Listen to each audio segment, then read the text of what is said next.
Antes de dar inicio a nuestra sesión, les recordamos que todas las preguntas las podrán realizar a través del chat y al final de la ponencia las haremos llegar a nuestro expositor. También les pedimos que nos hagan favor de poner su nombre completo en la pantalla. Esto es indispensable para el consejo. Y también es indispensable que nos hagan favor de llenar la encuesta de satisfacción al final de esta sesión. Encontrarán la liga para poder hacer esta encuesta a través del chat o bien a través del código QR. En nombre de la Escuela de Medicina y Ciencias de la Salud del Tecnológico de Monterrey, les doy la más cordial bienvenida a la sesión académica de pediatría. Hoy tenemos un invitado especial por muchas razones, por una amistad con el doctor José Luis Copado, es nuestro exalumno, tanto en la carrera como en el posgrado, y me voy a permitir dar una pequeña reseña y nos da muchísimo gusto que esté aquí con nosotros. El doctor José Luis Copado estudió medicina en la Escuela de Medicina y Ciencias de la Salud del Tecnológico de Monterrey.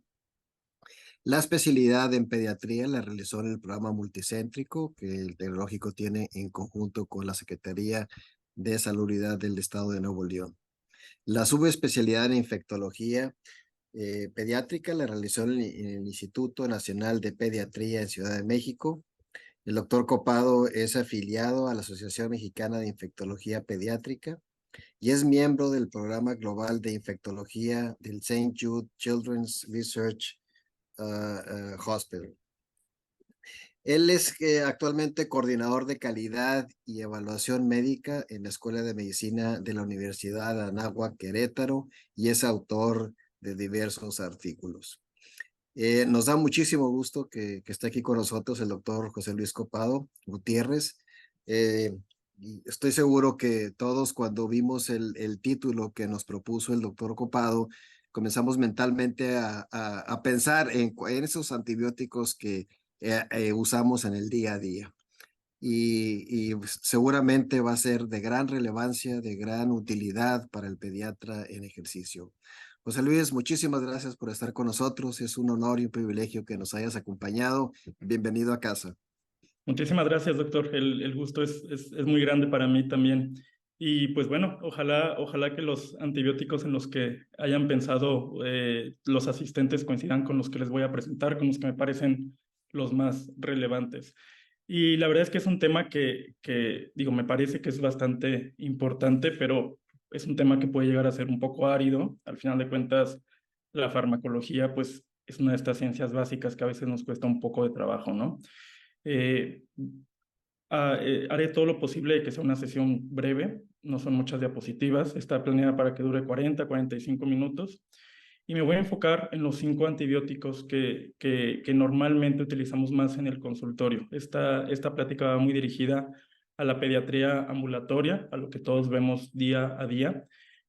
No me voy a referir en ningún momento a pacientes graves, a pacientes hospitalizados, a pacientes con comorbilidades, o pacientes que ya son conocidos portadores de alguna bacteria resistente o con factores de riesgo de resistencia para ellos. Es la pediatría que vemos del día a día en el consultorio. Vamos a platicar de estos 5 antibióticos. Dos de ellos son grupos, pero me voy a enfocar en unos muy específicos. Y en cada uno de ellos me trato de enfocar en una idea muy concreta que voy a revisar al final en los mensajes para llevar.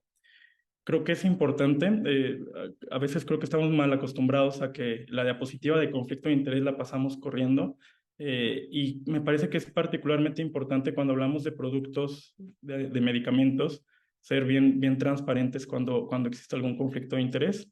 En mi caso no lo hay. Me dedico exclusivamente a mi práctica clínica y a la academia, como comentaba el doctor al principio. Pero este problema, digo, me adelanto un poquito en esta diapositiva, viene hasta abajo, que la misma COFEPRIS, estos 5 puntos que vienen aquí en esta diapositiva, son puntos que la COFEPRIS reconoce dentro del Plan Nacional de Manejo Responsable de los Antibióticos, ¿no? Se ha comenzado a reconocer en nuestro país, algo que ya se sabía desde hace mucho en otros países, la influencia de la mercadotecnia en todos los médicos, ¿no? En todos aquellos que prescribimos, los pediatras no estamos exentos a eso y que nos fuerza a ser más críticos con la información que recibimos y pues sobre todo a sernos responsables de cómo vamos a utilizar los medicamentos. No es necesario que ahonden los puntos de adelante, de arriba. Ustedes saben bien que los antibióticos los usamos frecuentemente, probablemente todos los días. Sabemos esta amenaza tremenda de las resistencias en aumento. Por lo mismo de que lo estamos usando cada vez más, pues cada vez se reportan más eventos adversos, no porque sean más inseguros, al contrario, nuestros antibióticos son cada vez más seguros, pero por el abuso que tenemos y porque a veces tenemos que usar dosis más altas o antibióticos de segunda o tercera línea por culpa de las resistencias, a veces tenemos que regresarnos a antibióticos que habíamos dejado de usar, aunque sean más tóxicos. Y pues no olvidarnos del problema de las altas prescripciones innecesarias. Es otra cosa que no voy a platicar aquí en esta charla. En esta charla vamos a partir del supuesto de que aquel antibiótico que estamos indicando está bien indicado y hay una necesidad de ello. Tenía un profesor que siempre hacía esta pregunta, ¿no? ¿Cómo elegir el mejor antibiótico? O cuál, más bien la pregunta era, ¿cuál es el mejor antibiótico, no? Y todos empezábamos con ideas, pues el que cubre pseudomonas, el que cubre a las bacterias resistentes, el que es más barato, el que tiene mejor biodisponibilidad. Y esto lo hacía en un curso introductorio y siempre terminaba con esta respuesta, ¿no? El mejor antibiótico es aquel que no se usa, es aquel antibiótico que a través del juicio crítico vimos que no era lo mejor para el paciente tomarlo y que le ahorramos al paciente y que no nos olvidemos que las decisiones de antibióticos son decisiones pues de salud pública, porque no solo van a impactar el desenlace del paciente, pues te impactan a ti y le impactan a la familia del paciente y a todos alrededor que vamos modificando la microbiota que nos rodea. Pero bueno, vamos a entrarle de lleno a los antibióticos que vamos a repasar. Por supuesto, no podía dejar de empezar y no podía dejar de estar presente la amoxicilina. Sin lugar alguno, sin lugar a dudas, el antibiótico que más utilizamos nosotros y que poco a poco le empezamos a quitar un puesto que ahorita vamos a repasar que en realidad no debería de haber perdido nunca, ¿no? Voy a hacer unas breves anotaciones sobre lo básico de la amoxicilina.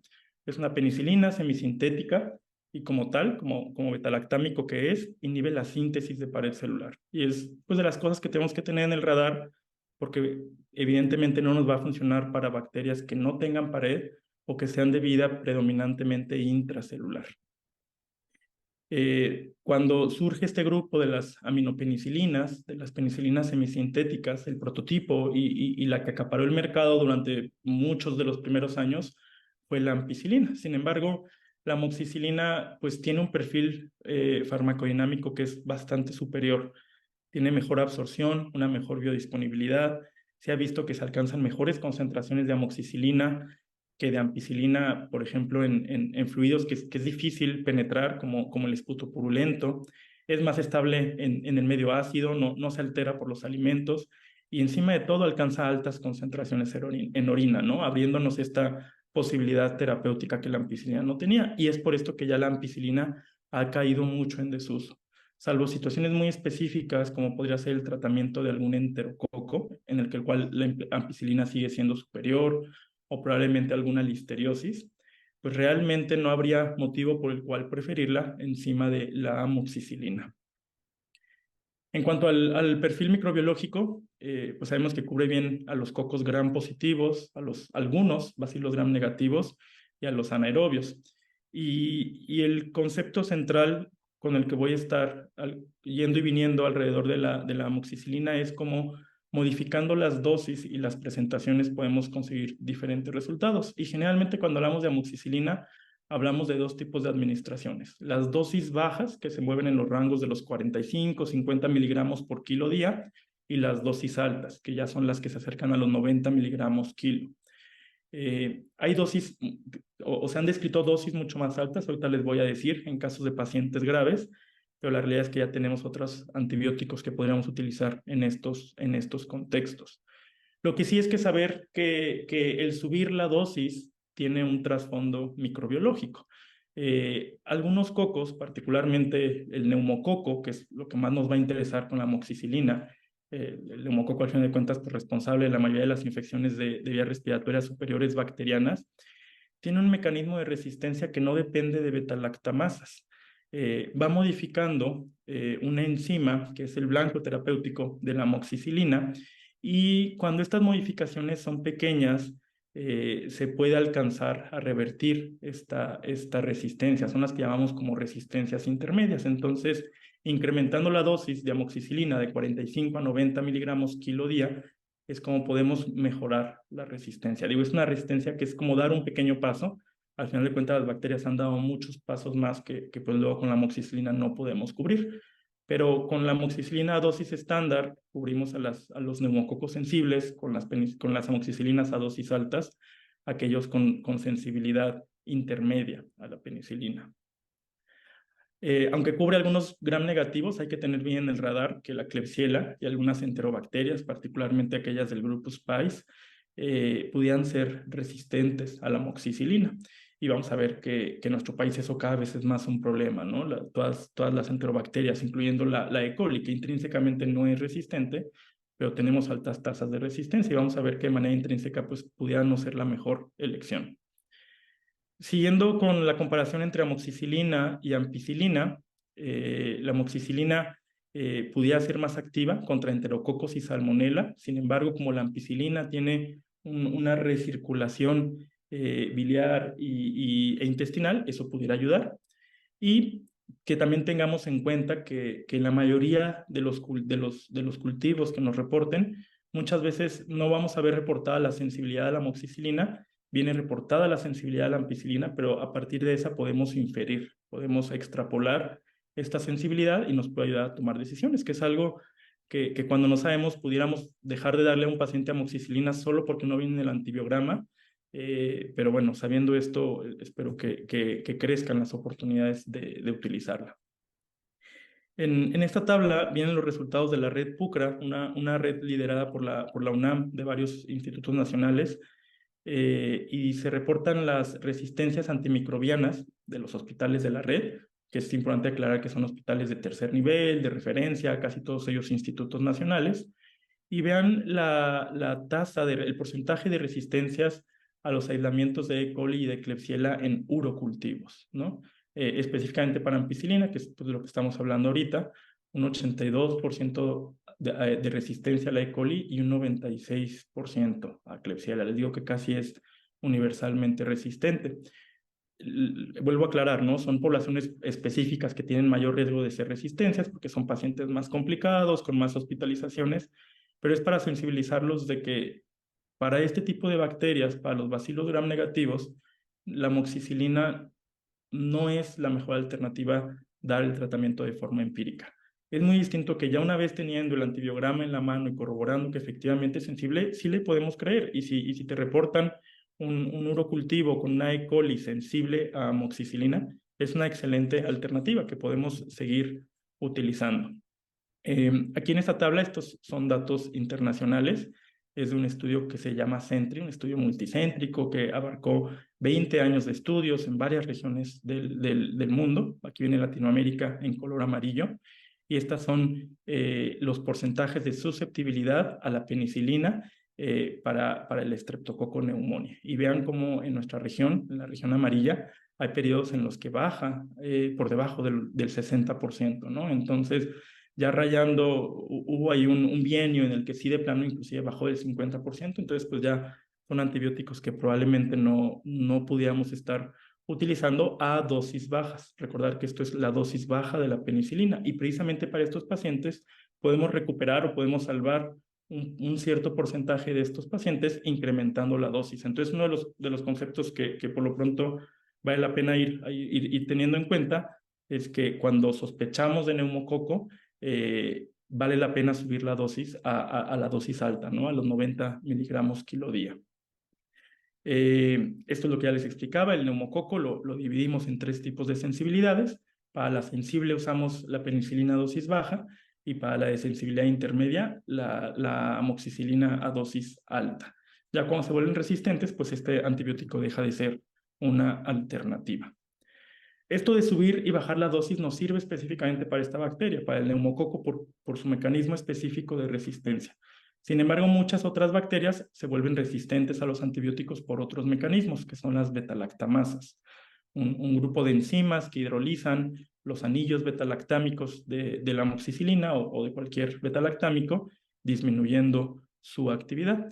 Y para eso es que se desarrollaron los inhibidores de las betalactamasas. El clavulanato es el más característico, hay otros como el Solbactam, el Tazobactam, y vean cómo esto nos ayuda a recuperar la actividad contra varias bacterias, no contra ellas. Aquí seguimos hablando de la amoxicilina en la columna del medio y de la amoxicilina ya mezclada con ácido clavulánico.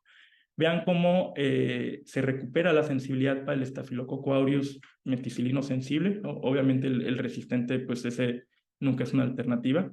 Y particularmente ahí empiezan a aparecer bacterias que son relevantes para el tracto respiratorio superior.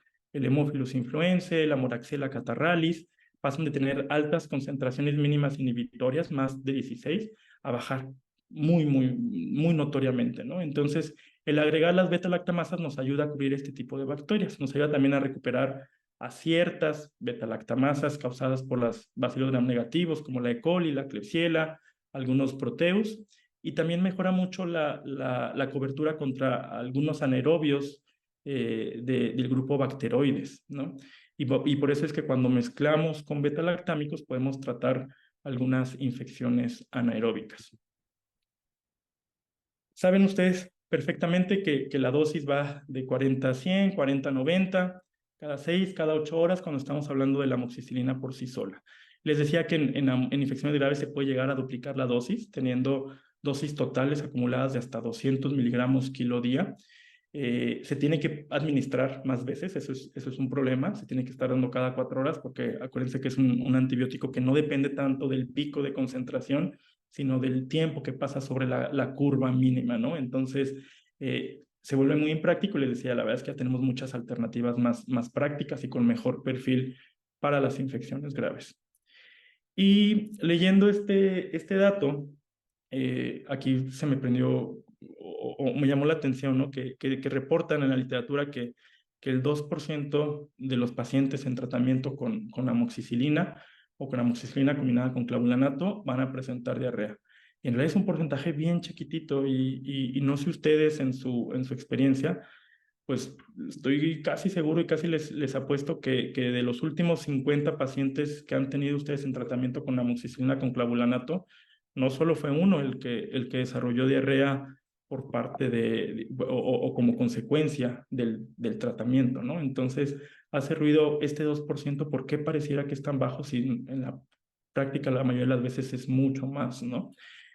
Y aquí está este concepto que me parece bastante interesante, que aquí es algo que nosotros podemos mejorar eligiendo la presentación adecuada de la amoxicilina. Estamos acostumbrados y no sabemos las dosis para calcularla de acuerdo a la amoxicilina, ¿no? Y muy probablemente ni siquiera tengamos consciente cuál es la dosis ponderal del clavulanato. Aquí se las pongo como dato, ¿no? 6.4 miligramos kilo día, como que ya no calculamos con base a ella. Pero sí sabemos que es este componente, a fin de cuentas el clavulanato también es un antibiótico, no lo usamos por su perfil antimicrobiano, sino por su perfil inhibidor de las beta-lactamasas, pero sabemos que cuando sobrepasamos dosis ponderales del clavulanato más allá de los 10 miligramos kilo día, la probabilidad de que el paciente presente diarrea como efecto adverso se va incrementando. Y tampoco puede ser muy baja porque entonces perdemos esta recuperación del perfil antimicrobiano que les decía en la tabla anterior, ¿no? Todas estas bacterias, el Haemophilus, la Moraxella, algunas enterobacterias que ganamos gracias al clavulanato, si no es suficiente la dosis, los vamos a perder, ¿no? Entonces hay un margen estrecho y ahí es donde nos podemos apoyar con la amplia variedad de posologías o de presentaciones que tenemos. Ahorita las revisamos. Podríamos ayudarle un poquito al paciente recomendándole que se administre este medicamento con los alimentos, pero tampoco es la solución. Si estamos muy sobrepasados de dosis de clavulanato, la pura combinación con los alimentos no va a bastar. Entonces, al momento de elegir la presentación, buscan ustedes en el PLM o en cualquier farmacia y van a ver un montón de presentaciones. Y casi siempre nos fijamos solo en el componente de la amoxicilina. Pero en realidad hay 5 presentaciones distintas en las cuales se comercializan las combinaciones de amoxicilina con clavulanato. Las que son 2:1, 2 partes de amoxicilina por una de clavulanato, esta, como se imaginarán, produce mucha diarrea. De hecho, en pediatría no la utilizamos y en adultos es raro. De hecho, aquí en el país estoy casi seguro que no se vende. Y tenemos formulaciones 4:1, 7:1, y ahorita vemos unas que aún son más disueltas. Es bien importante que tengamos en cuenta que las formulaciones 2:1 y 4:1 están diseñadas para administrarse 3 veces al día, y que las demás formulaciones, la 7:1, la 14:1 y la 16:1, están diseñadas para darse 2 veces al día. Y no solo eso, sino que también la 14:1 y la 16:1 están diseñadas para cuando demos tratamientos con dosis altas de amoxicilina, y las de la diapositiva anterior, 4:1 y 7:1, cuando demos dosis estándar, dosis iguales o menores a los 45 miligramos kilo día. ¿En cuál podría ser un escenario o el otro, no? Si tú ya sabes que tienes un paciente a lo mejor con una otitis por moraxela o una sinusitis por hemófilos, pues de nada te sirve subir la dosis de la amoxicilina. Lo que te interesa es la función del clavulanato, entonces puedes escoger una de estas. Si por el contrario quieres asegurarte de cubrir neumococo, pero aparte también quieres dar cobertura para hemófilos y moraxela, pues entonces es mejor una dosis alta combinada con clavulanato. Acuérdense que el clavulanato es para recuperar hemófilos y moraxela, y las dosis bajas o altas son para jugar con el neumococo sensible o resistente. Este no es el caso, por ejemplo, de las faringitis estreptocócicas. Cuando por alguna razón decidimos no inyectar penicilina, el tratamiento de elección se vuelve la amoxicilina, y sabemos que el Streptococcus pyogenes es sumamente sensible. Entonces, con la dosis baja de amoxicilina y sin necesidad de clavulanato, eso debería de bastar. Entonces, esto es lo primero, ¿no? Tener en cuenta por qué hay estas presentaciones y por qué, digo, es algo que yo me había preguntado, y hasta que no vi esto me hizo sentido, ¿no? ¿Por qué los laboratorios preparan estas formulaciones tan raras? 42.9, 28.5, 62.5. Pues ahora les voy a explicar de dónde salió ese cálculo y qué es el cálculo que tendremos que hacer con nuestros pacientes. Partiendo del hecho de que la dosis ideal del clavulanato son 6.4 miligramos kilo día y que a partir de 10 se puede producir la diarrea, vamos a ver qué pasa con cada una de las presentaciones. Si tú utilizas la presentación 7:1, que se administra 2 veces al día, y calculas tu amoxicilina a 45 miligramos kilo para tu paciente, eso le va a dejar una dosis óptima del clavulanato, 6.4 miligramos kilo. Entonces, cuando queremos tratar a un paciente con dosis bajas de amoxicilina, pero con clavulanato, la presentación 7:1, que aparte es solo 2 veces al día, es la idea. No así si quisiéramos subir la dosis de la amoxicilina, y ahí es donde a veces cometemos este error de manera inadvertida, ¿no? Queremos subir la dosis, lo calculamos a 90 y no nos damos cuenta que nos estamos ya pasando con el clavulanato, y es cuando se presenta la diarrea. Con las presentaciones 14:1, que es el doble de dilución, que también se dan solo 2 veces al día, pasa lo contrario. Si calculamos a 90 miligramos kilo la amoxicilina, el clavulanato nos queda en 6.4, pero si queremos darle una dosis menor al paciente, entonces el clavulanato se nos va disminuyendo y entonces perdemos su actividad, y pudiera ser una de las razones por las cuales pacientes que estamos tratando con amoxicilina clavulanato y revisamos y vemos que está bien calculada la amoxicilina, pero lo que nos faltó es la actividad del clavulanato, y es como si le estuviéramos dando la amoxicilina solita. Y finalmente las presentaciones 4:1, que estas se dan 3 veces al día, lamentablemente ni calculándolo a 45 ni calculándolo a 90, quedamos en rangos que disminuyan el riesgo de las diarreas, ¿no? Entonces aquí, vean cómo inclusive cuando llegamos hasta 90, sí nos podemos ir a dosis ya que casi duplican el umbral a partir del cual los pacientes presentan la diarrea. Entonces aquí, pues tener en cuenta estas presentaciones de 7:1 y de 14:1. Las de 7:1 son las que vienen de 200,28, 400,57, 875,125, y las 14:1 son las que vienen de 600,42. Casi siempre todas las marcas ahí ponen un indicador de que es 12H o BID o 2 tomas, que nos ayudan a nosotros y a los pacientes a recordar la administración. Y al final de cuentas, el darnos cuenta de esto es pues una estrategia de ganar-ganar. El paciente toma menos tomas, en vez de darle 3 veces al día, le damos 2 veces al día y disminuimos estas diarreas, y probablemente ahora sí nos acerquemos a este 2% que se reporta en la literatura, y ya no batallen tanto nuestros pacientes con la amoxicilina y el clavulanato.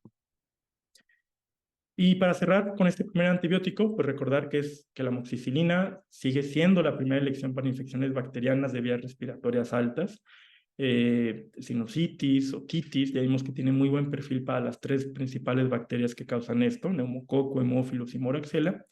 Y aquí podríamos incluir también las faringitis por el estreptococo del grupo A, cuando por alguna razón decidimos no inyectar la penicilina.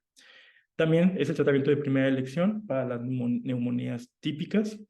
En cuanto a infecciones causadas por bacilos gram negativos, únicamente si ya tenemos una sensibilidad demostrada, el caso de las infecciones de vías urinarias con sensibilidad demostrada, aguas ahí con la Klebsiella y la amoxicilina, con la E. coli no debería haber ese problema, y ahí agregar infecciones cutáneas, particularmente cuando hay riesgo de anaerobios. Vimos que con el clavulanato se recupera algo de la función para el Staphylococcus aureus meticilino sensible, pero probablemente no sea mejor que el siguiente grupo que vamos a ver, que son las cefalosporinas de primera generación.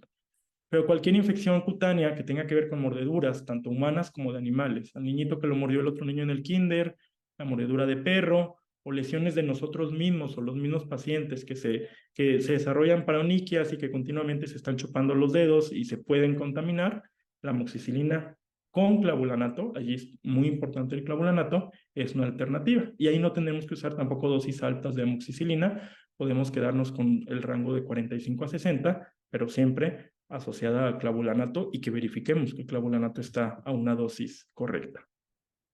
Por el contrario, ¿cuándo no sería de primera elección? En un tratamiento empírico de infección de vías urinarias, en un paciente en el que no sepamos, no sepamos cuál es la bacteria o cuál es la sensibilidad, sería algo arriesgado por las resistencias tan altas que tenemos. En tratamientos de gastroenteritis tampoco, es primera ni segunda, probablemente no entre ni siquiera en el top 5. Y en infecciones cutáneas, lo que les decía, asociado a clavulanato y particularmente cuando consideramos la posibilidad de que haya involucro de anaerobios. Vamos a pasar al siguiente grupo, que son las cefalosporinas de primera generación. Aquí ya todos los siguientes van a ser un poquito más cortos que la amoxicilina, aun cuando veamos varias bacterias, ¿no? Las cefalosporinas de primera generación, una mnemotecnia para recordarlas, sabemos que son un montón, son las que en su nombre tienen después del prefijo cef la letra A, ¿no? Cefalexina, cefadroxilo, cefalotina y cefasolina. Aquí pongo con un asterisco el cefaclor, que aunque también tiene una A, es una cefalosporina de segunda generación. Y ahorita vamos a platicar únicamente de los orales. Acuérdense que estamos en el contexto del consultorio. Entonces vamos a enfocarnos en la cefalexina, que seguramente es con la que tendrán más experiencia, y el cefadroxilo, que es un antibiótico que ahorita vamos a ver que ofrece muchas ventajas y que a veces no tenemos muy en el radar. Las cefalosporinas son derivados semisintéticos de las cefalosporina C, que se aisló de un hongo. Al final de cuentas también son betalactámicos, entonces el mecanismo de actividad termina siendo el mismo.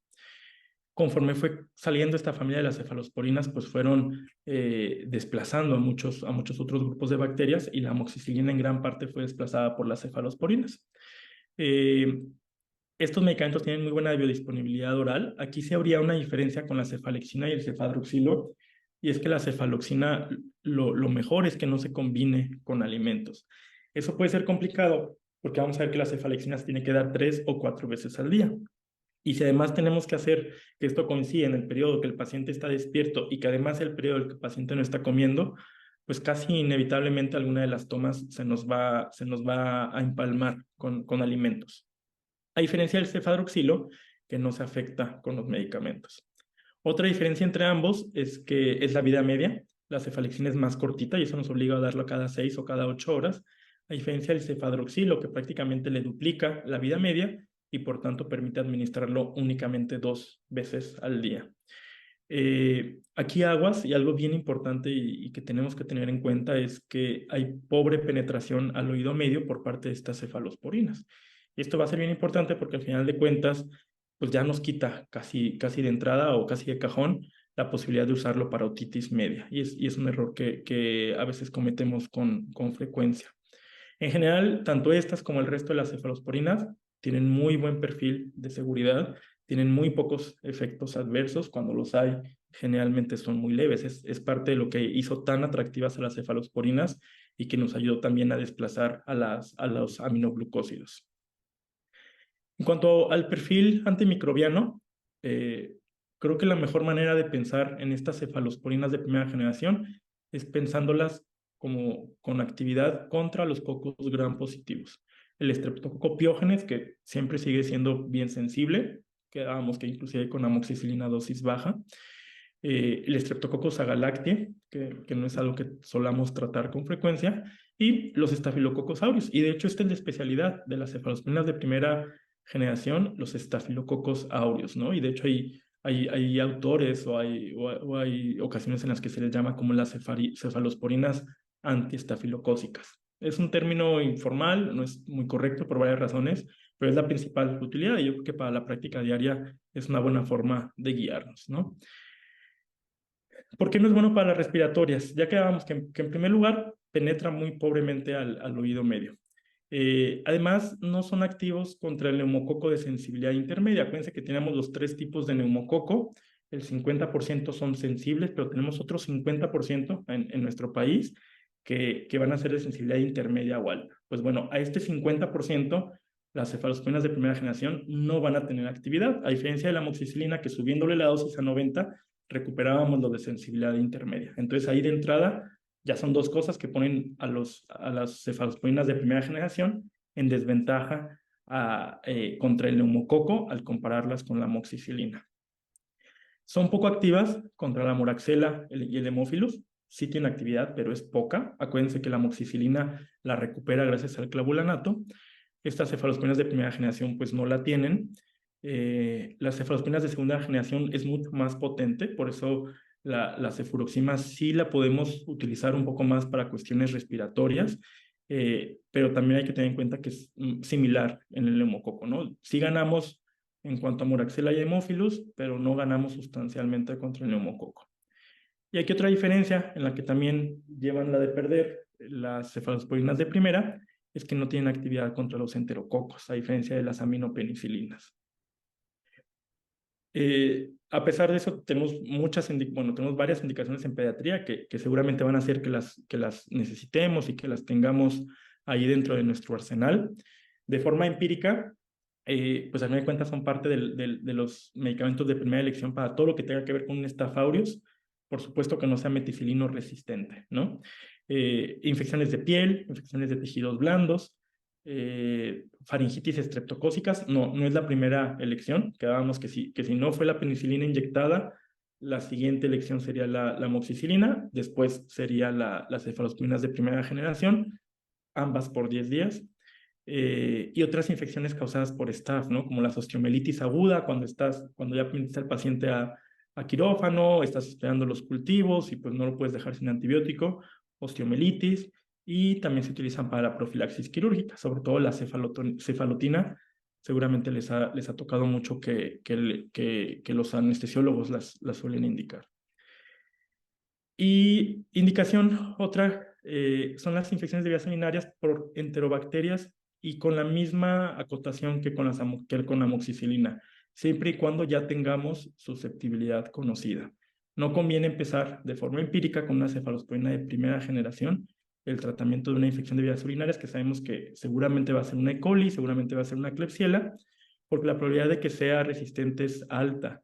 Ya si después con el urocultivo te reportan que las cefalosporinas de primera generación son sensibles, perfecto. Y lo ideal sería que te desescales. Si has empezado con una cefalosporina de tercera y te puedes desescalar hasta primera, es lo ideal y de hecho es lo recomendado, ¿no?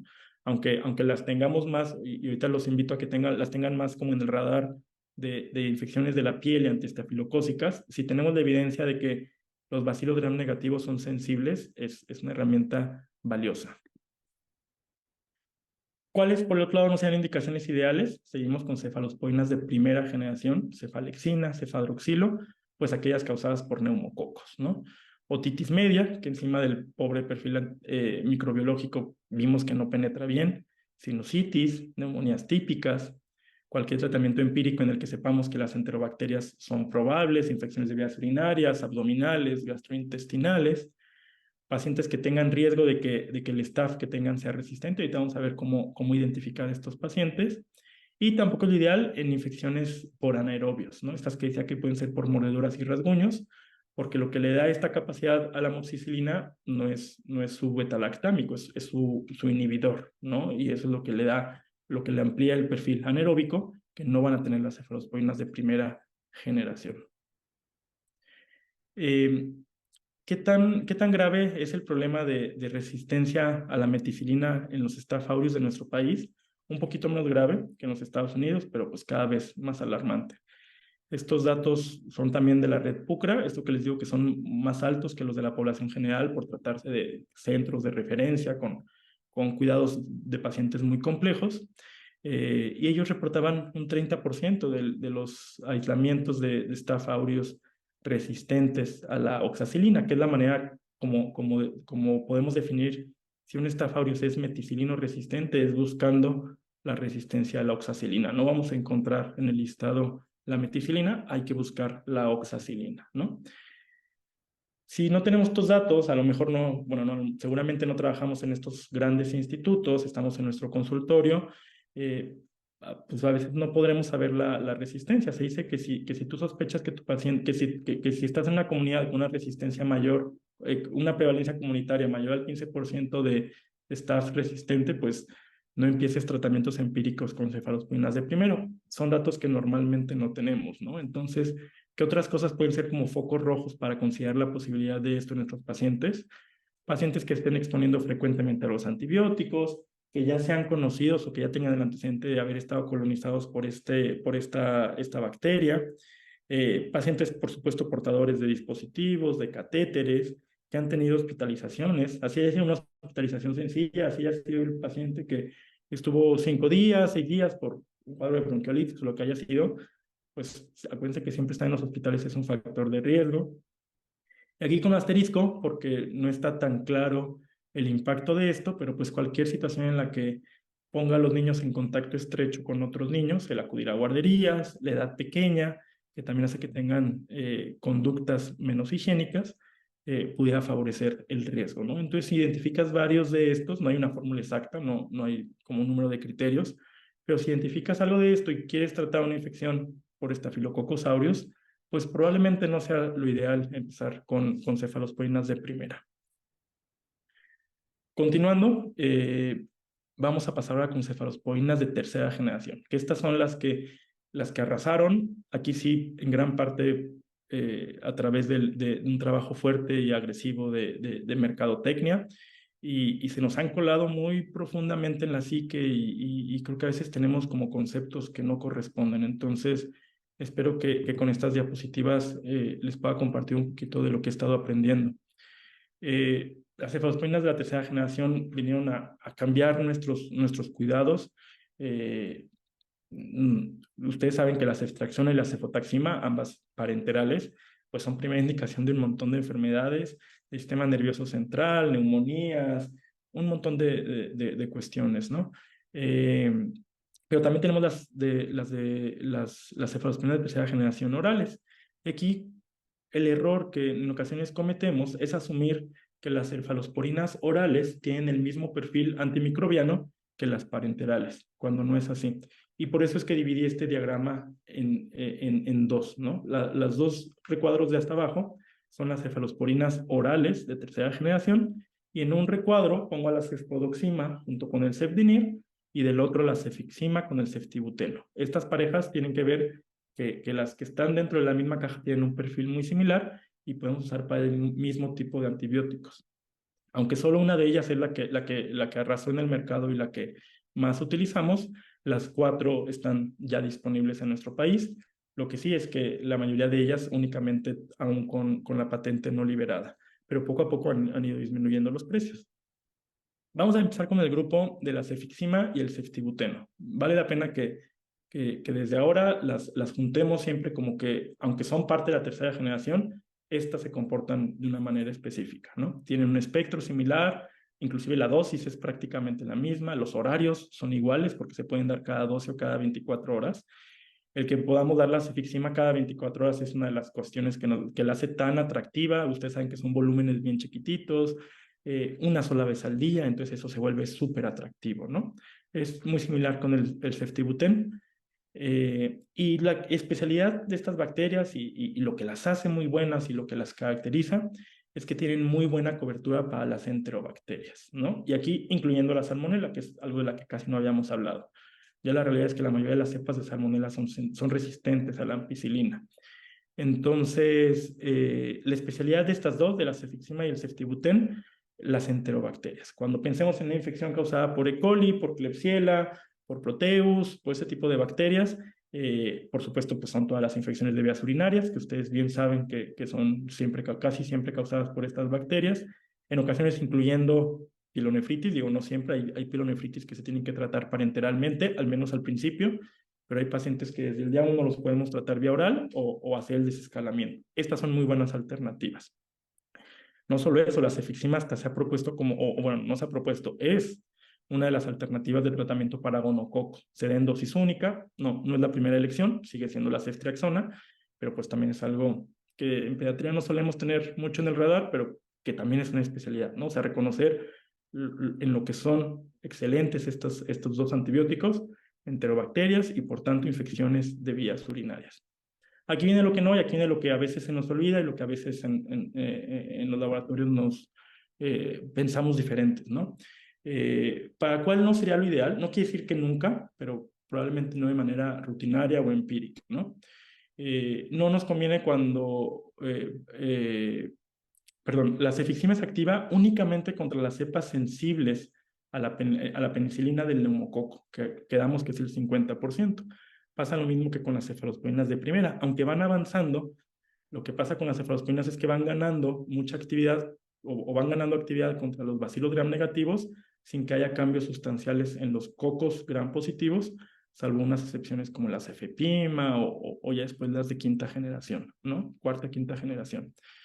Pero en realidad, fíjense cómo es igual y de hecho no es superior que la amoxicilina y por supuesto no es superior que la amoxicilina a dosis alta. Y eso yo creo que es de los mensajes valiosos que quiero compartirles.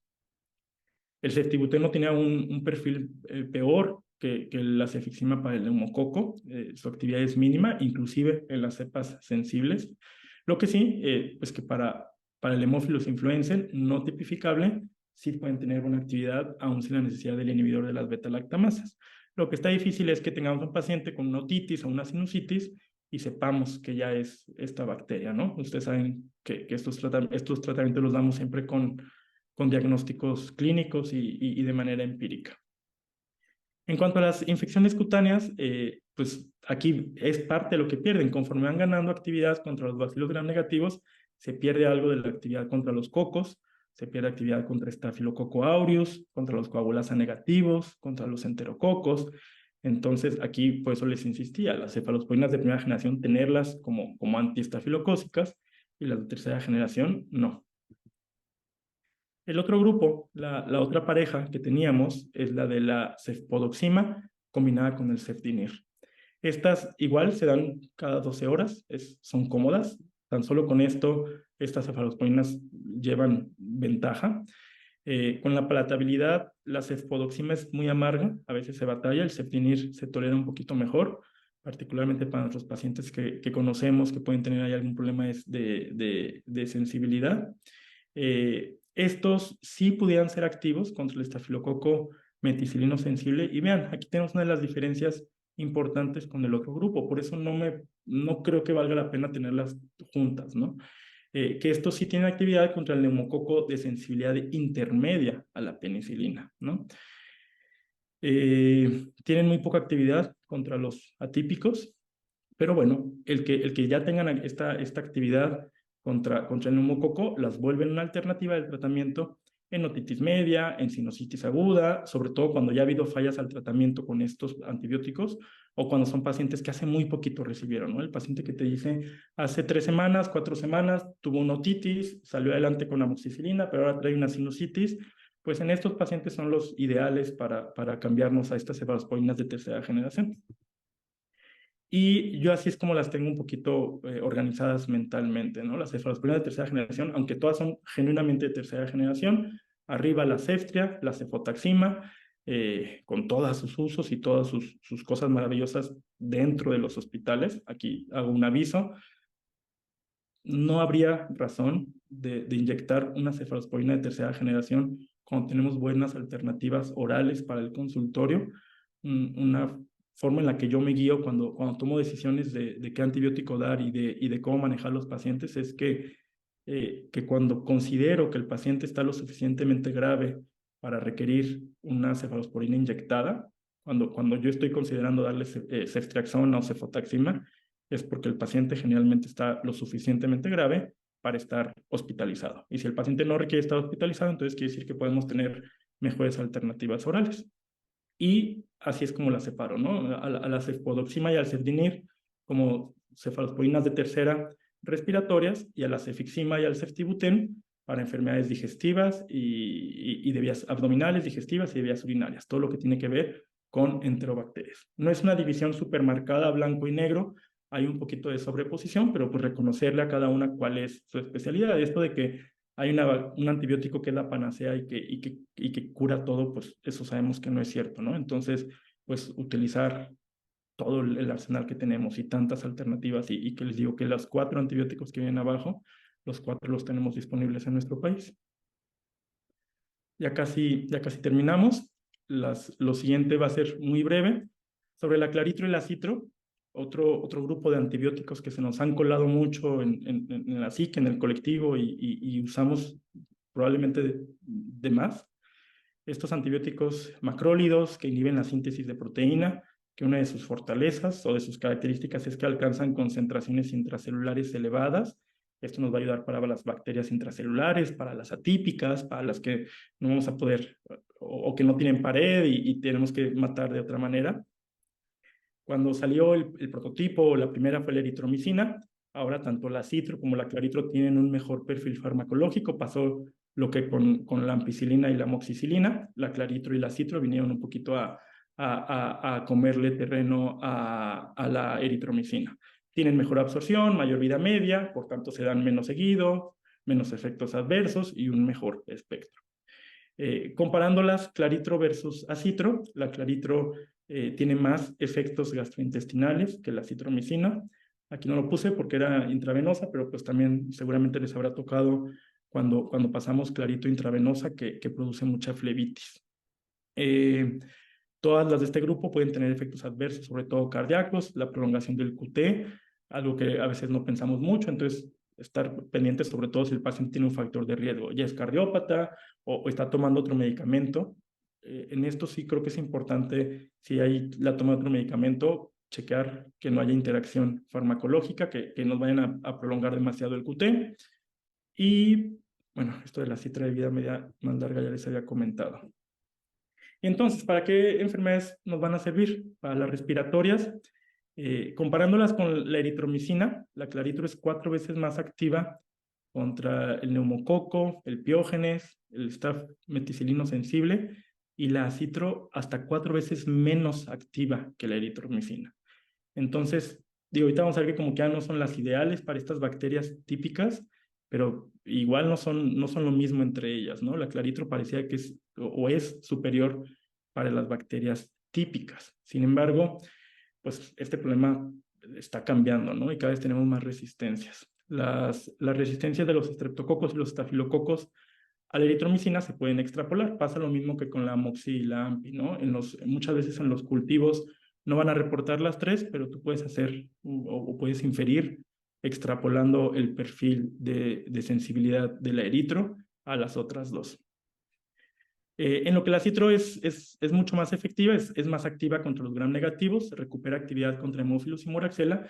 Sin embargo, ninguna de estas sigue siendo primera elección para bacterianas respiratorias por encima de la amoxicilina ni por encima de las cefalosporinas que ya platicamos. Lo que sí, y hay que reconocerlo, y son nuestra arma potente y nuestras primeras elecciones, bacterias atípicas, ¿no? El micoplasma se han comenzado a reportar resistencias, no son todavía muy preocupantes, según donde se ve el reporte, rondan el 10%. Resistencias a bordetela son raras, podemos seguirlos utilizando. Pero vean, no así con el neumococo. Estos datos, igual del CENTRI del 2016, vemos que México para el 2016 se reportaba una susceptibilidad una resistencia hasta del 60% a la eritromicina, ¿no? Pues bastante preocupante, y entonces sí nos tiene que quedar claro que cuando tratamos algo respiratorio, al menos que estemos pensando en algo atípico, los macrólidos no deberían de ser la primera elección. Estos datos del CIREVA 2016, aquí también mexicanos, vienen, vean, neumococo en nuestro país, resistente en un 60%, es una N pequeña, los CIREVAs lamentablemente no han conseguido Ns más grandes, pero bueno, es información muy útil, ¿no? Porque vean, para la población menor de 60 meses, un 60% de resistencia del neumococo a la eritromicina, y en los pacientes del 5 a 14 años, 54% de resistencia. Entonces, por eso no deberíamos utilizar los macrólidos como primera línea para el neumococo. Vean en esta gráfica, igual del CENTRI, solo para Norteamérica, se comparan varios antibióticos para el neumococo. Y vean cómo la citromicina, que es el único macrólido que viene ahí, es la línea verde la más baja, ¿no? La que tiene las susceptibilidades entre el 50 y el 60%, comparada con otras, con las penicilinas, cefalosporinas, inclusive la clindamicina, que están por encima. Pero bueno, igual que todo, cada antibiótico tiene su fortaleza y sus áreas de oportunidad. Y su fortaleza sigue siendo primera línea para las bacterias atípicas, para las bordetelas, para las neumonías atípicas por clamidia, por micoplasma. Nos puede ayudar en legionela. En adultos utilizamos las fluoroquinolonas, pero nos pueden ayudar para el Mycobacterium avium, para otras micobacterias no tuberculosas. Y para enfermedades no respiratorias también es la primera línea, ¿no? Para la enfermedad por arañazo de gato en la bartonelosis, para la campilobacteriosis, la citromicina es ideal, ¿no? En estos pacientes ya con evacuaciones disentéricas y dolor cólico intenso.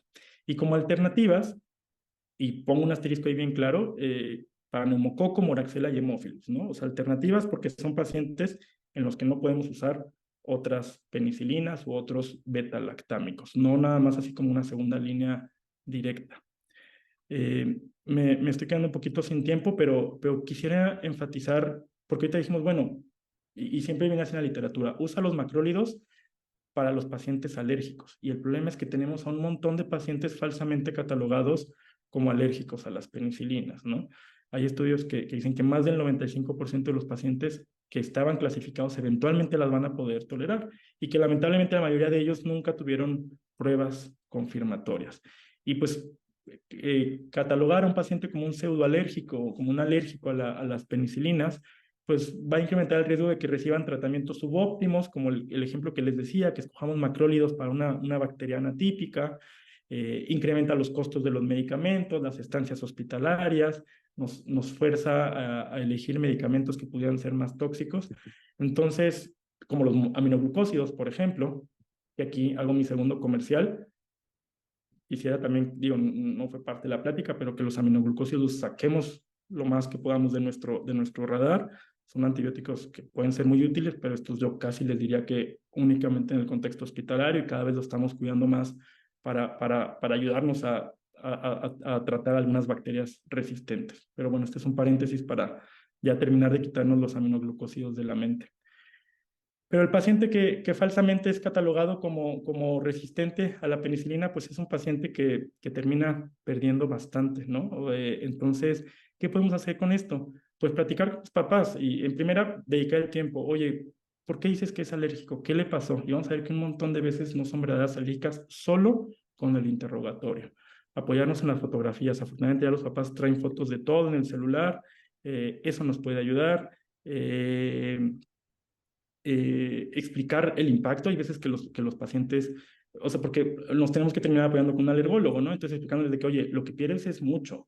O sea, no nada más estás perdiendo la penicilina, estás perdiendo un montón de antibióticos, no es un diagnóstico fácil de poner. Les dejo esta referencia, me gustó mucho la guía, nos orienta de qué paso seguir, qué estudios hacer, cómo se ve una verdadera alergia, cómo no se ve, no es objetivo de esta plática. Y esta tabla me gusta porque cuando se le enseñas al paciente le dices, es que mira, si nada más te digo que eres alérgico, pues ve todas las reacciones cruzadas que hay. Y no quiero que nada más porque alguna vez te salió ronchitas con la amoxicilina, ya sacrifiquemos todos estos de aquí, ¿no? Entonces, digo, yo sé que es costoso y que implica que el paciente vaya con el alergólogo. A nosotros nos puede dar algo de inseguridad y de temor en el consultorio de que, pues, que ya me está diciendo que es alérgica, me voy a meter en un problema legal por dárselo, si ya me dijo, pero creo que realmente vale la pena estar bien seguros. Y me parece que esto ya va a ser todo. Me faltan nada más las conclusiones. Uy, discúlpenme. Un segundito.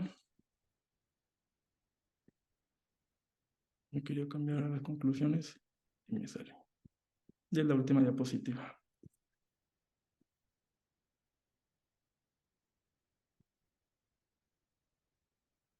Entonces, a manera de resumen, ¿qué ideas considero yo las más valiosas o de lo que yo más aprendí estudiando este tema? Que la amoxicilina debe seguir siendo tu antibiótico más frecuente. No ha pasado de moda, sigue siendo muy útil. Hay que hacernos más expertos con ellos, ¿no? Hay que saber estos detalles finos que van a mejorar el desenlace del paciente. Le subo la dosis a la amoxi, se la bajo, no me olvido de corroborar la dosis del clavulanato, hay varias presentaciones, eso es útil, ¿no? Y saber cuáles son las indicaciones. La segunda idea usa la cefalosporina de primera generación para la piel, que nos quede esto así como grabado, ¿no? Cefalosporinas antiestafilocócicas, no de primera intención para los respiratorios. Le digo, esto no es blanco y negro, o sea, no quiere decir que no haya neumococos sensibles, no quiere decir que no haya enterobacterias sensibles, pero al final de cuentas la mayoría de las veces damos tratamientos empíricos, entonces pues tenemos que irnos con lo que haga más sentido. Mi tercera recomendación, que algo a mí en mi práctica me ha servido mucho, es dividir a las cefalosporinas de tercera generación orales en dos grupos, dejarlas aparte de la Ceftra y la Cefota, que parecían que son como todas poderosas, y dividirlas estas en dos grupos, las que nos ayudan para las enterobacterias, las renales y gastrointestinales, y las respiratorias. Lo que les decía de las pseudoalergias a las penicilinas, pueden llegar a ser peor que la propia alergia y el paciente va a perder más al perder estos antibióticos que lo que va a arriesgarse por la propia alergia.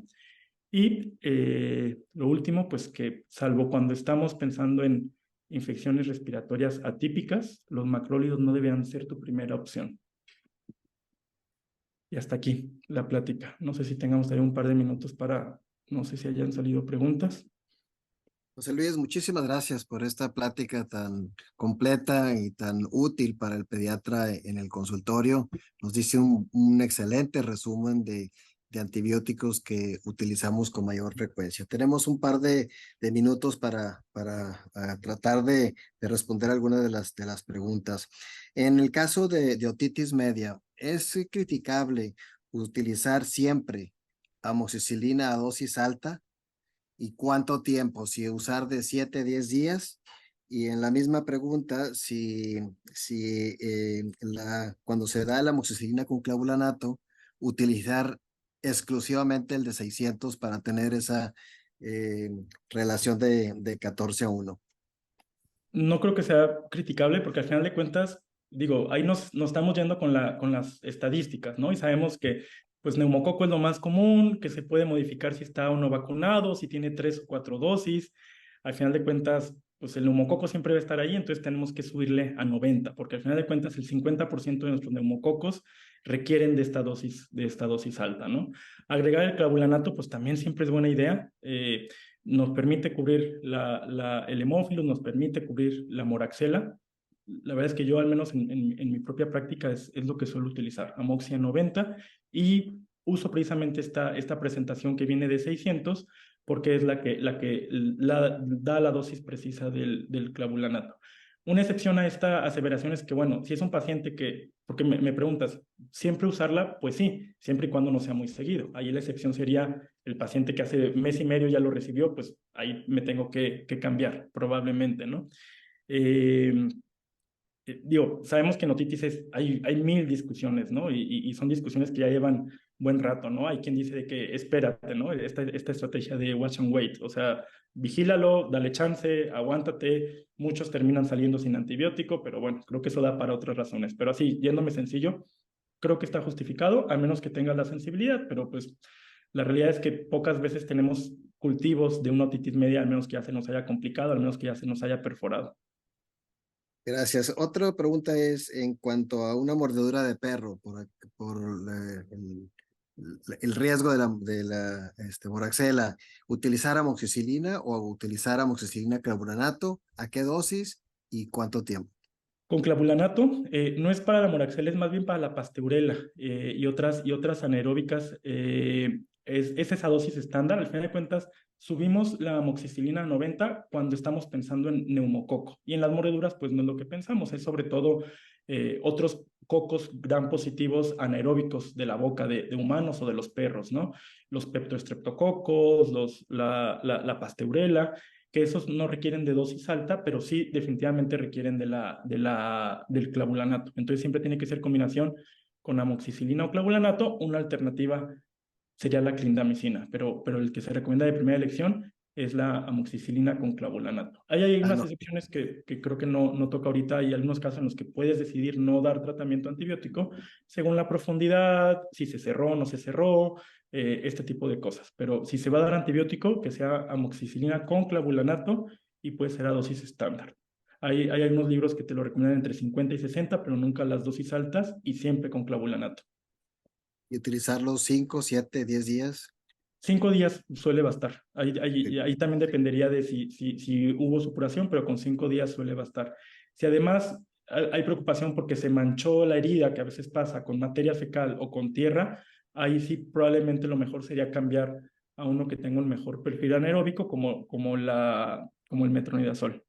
Pero Bien. para la mayoría, con amoxicilina con clavulanato, 5 días es el primer paso razonable. Gracias. Y en cuanto al uso de probióticos, cuando se utilizan los antibióticos, especialmente amoxicilina carbonato, ¿qué nos puedes comentar de eso? Pues mira, no hay como una recomendación firme. Sí, es una práctica que hemos utilizado cada vez más. Lo que sí se sabe es que deberíamos de esperar a terminar el tratamiento. Una práctica que luego hacemos es darlos de manera concomitante y eso termina siendo contraproducente. Digo, depende del antibiótico. Hay antibióticos que pudieran ser agresivos contra los lactobacilos y otros cocos gram positivos que vienen con los probióticos, pero sea contraintuitivo. Más bien la idea es hacerlo posterior al tratamiento. Particularmente puede ser útil con estas bacterias o estos antibióticos que tienen actividad antianaeróbica, ¿no? Como la amoxicilina con clavulanato, la clindamicina, este tipo de medicamentos serían más útiles, por ejemplo, que con los macrólidos o las cefalosporinas, que a lo mejor son menos agresivos con los anaerobios intestinales.